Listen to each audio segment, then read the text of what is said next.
The dull, faint patter in the drooping hours drifts in upon my sleep and fills my hair with damp.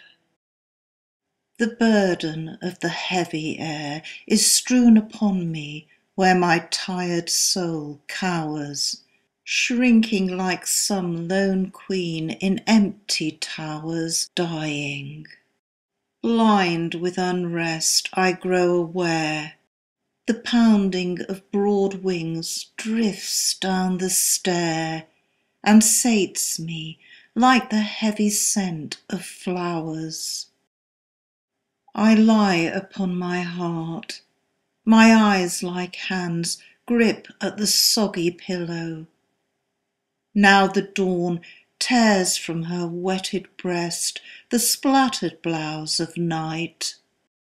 Lead-eyed and moist she straggles o'er the lawn. Between the curtains brooding stares, and stands like some drenched swimmer. Death's within the house.